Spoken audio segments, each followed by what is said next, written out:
mano food janya na timako. Magang watimabe.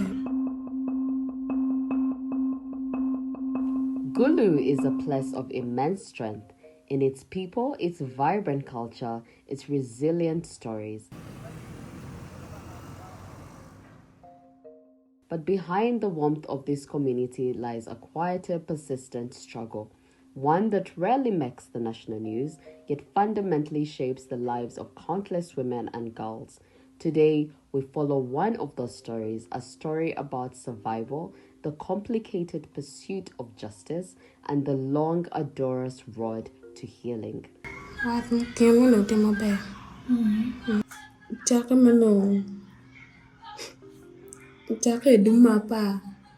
Mako ka janya na ruminka. Eunice held her secret tightly at first, paralyzed by fear of the consequences if she spoke up, terrified for her younger sisters, afraid that the man who raised her might harm them next. Chaka kenyi nung babana kwa chola gankwa. Abana nung me dong. Biyong me nung juji no kaya po biya di wo. Tibirong bero ni amano. Babana biya di wo no me. Tino me o ka bero ka atita. Tia ngwa ya ki gang. Tita chaka biyong chaka we yare ashta kanyo. Many women and girls, silence isn't a choice. It becomes the only perceived form of protection, a defense mechanism that costs them their peace and sometimes their entire sense of self. One war came and when young, a pale at the me. We don't know what big no the one you are mean at all. Thinking of the car, my lad. Piano kira white lock, kira killa me, dama gun. Mugurum cho you dama gun. Go where I lure when you. Things to do with sexual violence and incest. These are topics that are very shameful for people to talk about. So many people do not openly come out that they're products of sexual violence, be it rape or defilement or incest. And so many people struggle with it internally until it blows up. So the perpetrators normally go scot-free. Soon, every neighbor in Pacho noticed the changes. People whispered, they looked away, they knew, but knowing did not translate into action. No one intervened. No one offered Eunice a safe place to stay.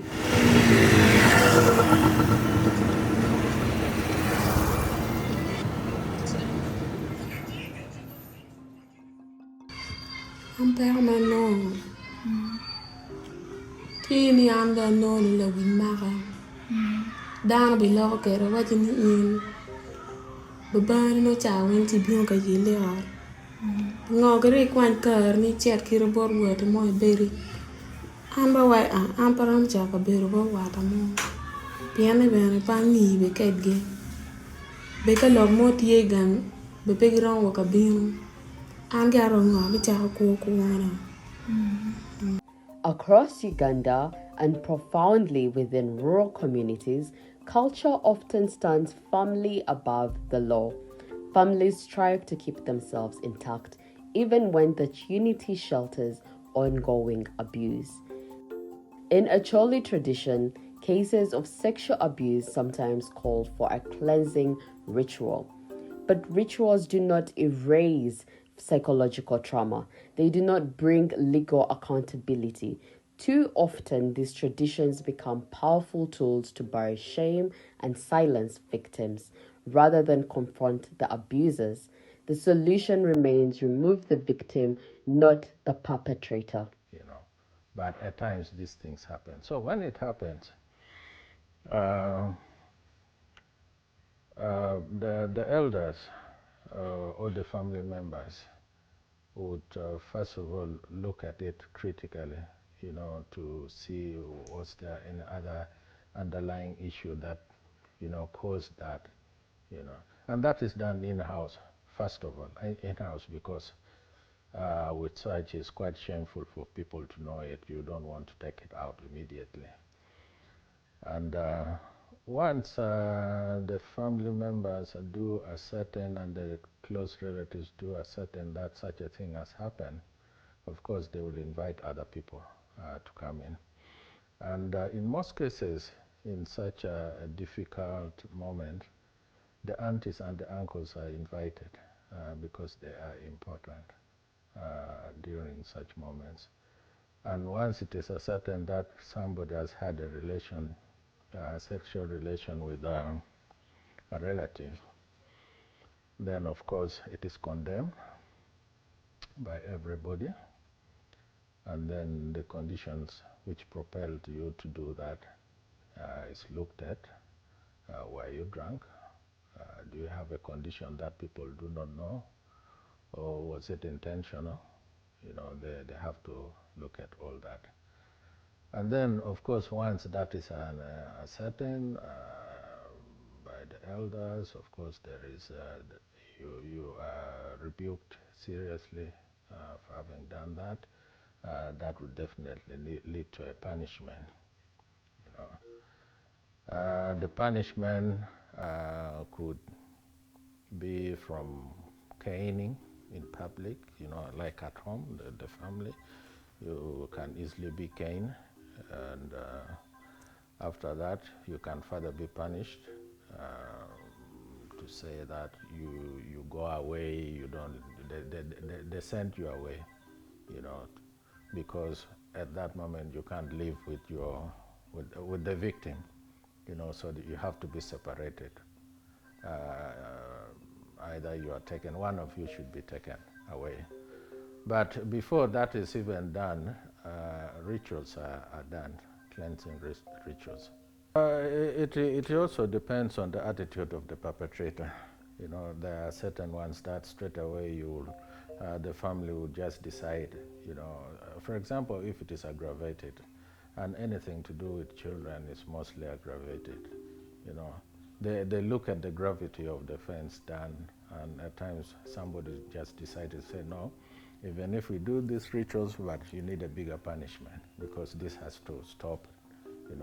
It doesn't have to be a character in our family, so this has to stop. Eunice's story is not isolated. In 2024, Uganda recorded more than 14,000 sex-related offenses. And the greatest tragedy?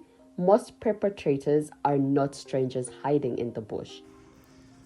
Abana ye sign in bar LC. Utiakan ni dom pepe tem di moi kan. Ana tami jimna no ka bero mo. Anto bero ke kon ka bero kere kon mo bero. Ato o ka mo la wiyo dan ta mero da du yela kita chan.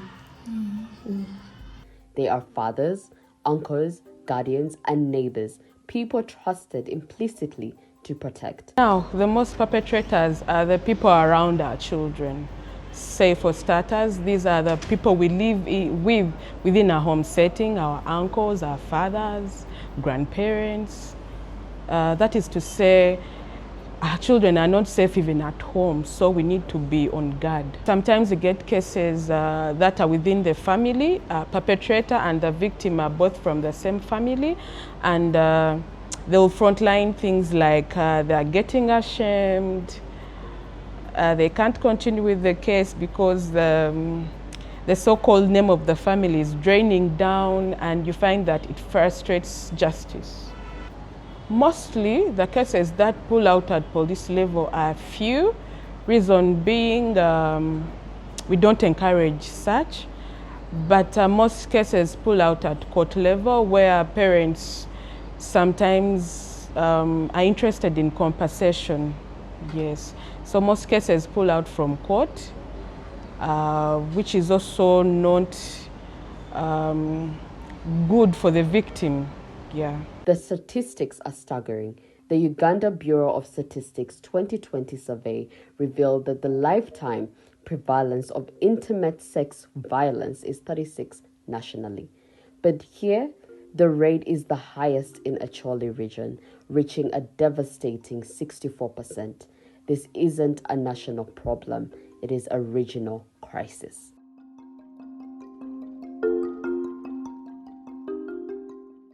Even when cases manage to reach the police station or the courts, many collapse long before the verdict is reached. Really determine the frequency of such cases being reported. But the fact is, yes, we always receive defilement cases across the region. Yes, we receive defilement cases across the region. However, down in the villages there, people have always concealed those cases of defilement.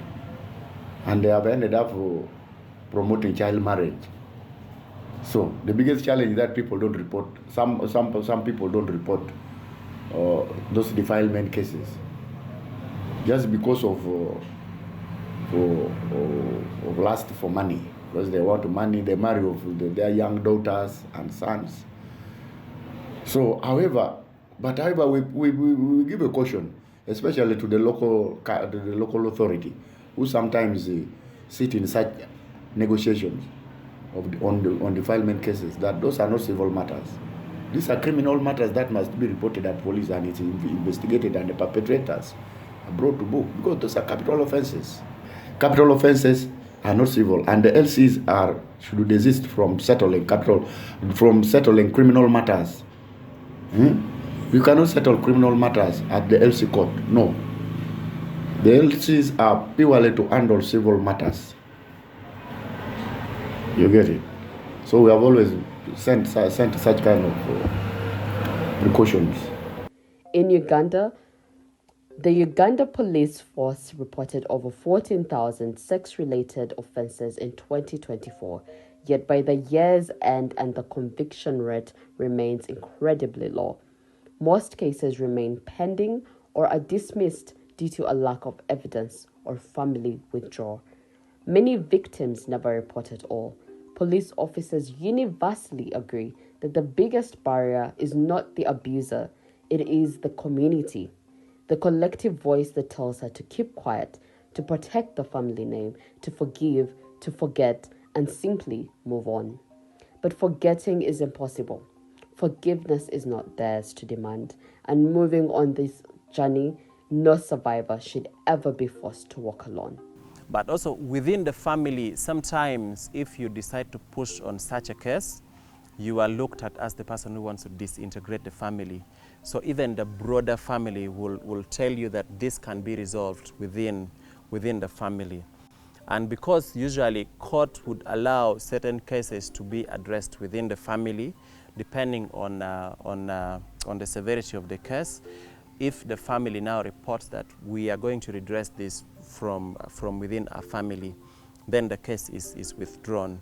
I've seen this with defilement cases where the perpetrators will reach out to the girl's family and accept to pay some compensation, and then they are not, they are not followed to pay for the impact of their crime. Usually, and I've seen this also a lot for defilement cases, sometimes when you report to those in authority, the burden is on you to prove that this actually happened, especially if the perpetrator was not caught in the act. So I think for many victims, replaying this scenario in their head over and over again, and instead of deciding to go through the court processes, go and testify, many just decide to retreat and deal with it by themselves. In northern Uganda, survivors of sexual and gender-based violence walk a long, painful road to justice, not necessarily because the written law is weak, but because the system is built around it is slow, distant, and overwhelming. Let me begin with the justice system. The main challenge they face is I don't want to call it ignorance of the law, but the perspective they have of what the justice system is different. Some of them have watched a lot of movies and a lot of series, so they think what happens in movies is what happens in court. So it's a big challenge to them actually, let me just say ignorance of that law, because when the justice system is beginning, when you're beginning the whole journey of getting for them justice and everything, they expect it to be quick. They expect it to be as fast as how it's supposed to be. But that's not how it's supposed to be. It's a step we take. For many survivors, just getting a case before a judge takes months. And in between those months is nothing but silence and waiting. And another challenge they are facing is the delayed dates that are given in court. Court takes a lot of time to allocate dates. You find a case that is supposed to be committed from the magistrate's court to the high court, because most of these cases are capital offences. They're not heard from magistrate's court. However, they're first taken to magistrate's court, then they're committed to the high court. So the time for committal from there up to from the magistrate's court to the high court, it's a very long time. And then also when they reach high court, the date's going to be given. Now remember that the survivor is at home, wants an update, and you keep on telling them the date has not been allocated. You need to be allocated that date. And when finally allocated that date, we have to keep on going to court all the time. So it's really traumatizing for them. Distance makes accessing the justice even harder for a survivor in Gulu or Panda. Physically getting to a courthouse is not a simple trip down the road. For survivors in rural areas, accessing post-exposure prophylaxis to prevent HIV/AIDS must happen within a strict 72-hour window. The distance to a facility, the cost of transport, and the sheer lack of integrated one-stop centers that offer both medical and legal support in one place often make this time-sensitive care impossible to reach. And where the distance isn't the primary barrier, stigma remains an iron curtain. Then when it comes to the community, stigma is number one. Stigma is the highest challenge these survivors face, because due to the cultural differences and the religious differences that we are having, and in the whole of Uganda, we are staying with different people who have different beliefs and everything, and some of them believe like these cases are not supposed to be reported. If you're reporting this, then you're embarrassing our family and everything. So there's that stigma that they're getting. Then another challenge that they're facing in the community is re-victimization. There is re-traumatization and re-victimization.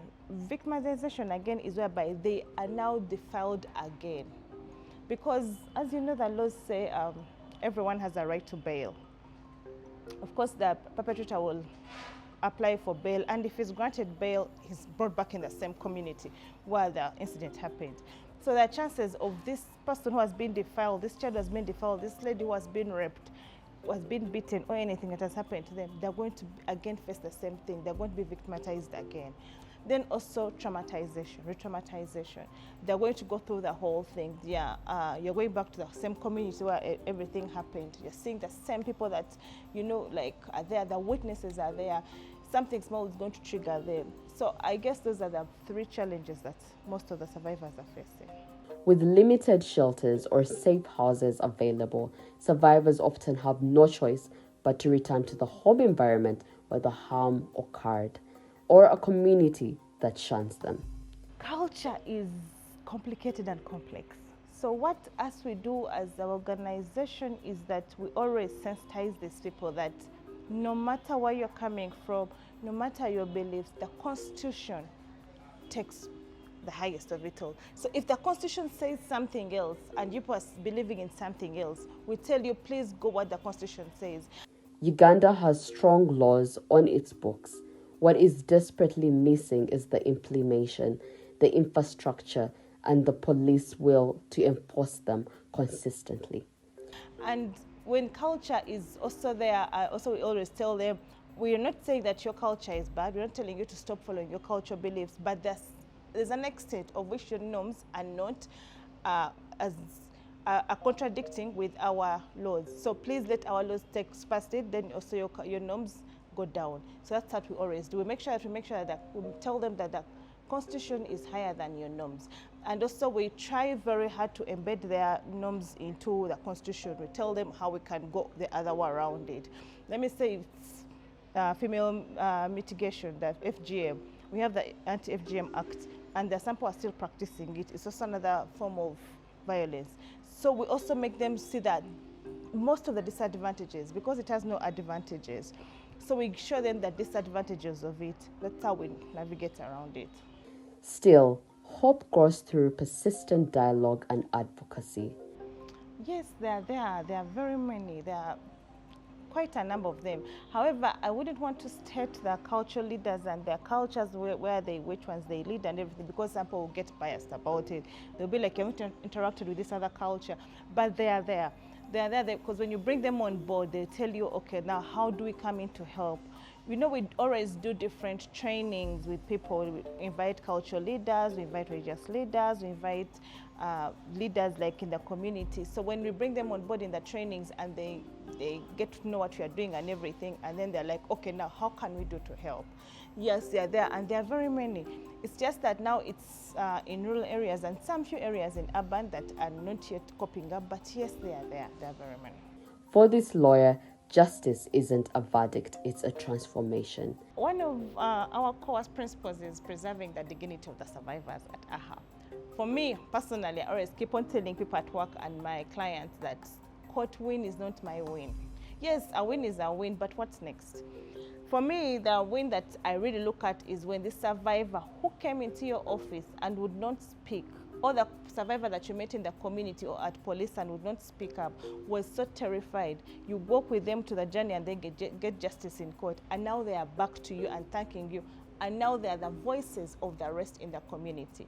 These people are the ones now who are activists in the community. They're going to call you, like, lawyer, this has happened. What can I do? Can I bring this client? For me, that is the win. And that is also the win for my clients, because now, now someone is believing in them. Now they're telling other people there's something that can be done for them, yes. The journey to justice in Gulu is long and difficult, often requiring more resilience than any one person should have to bear.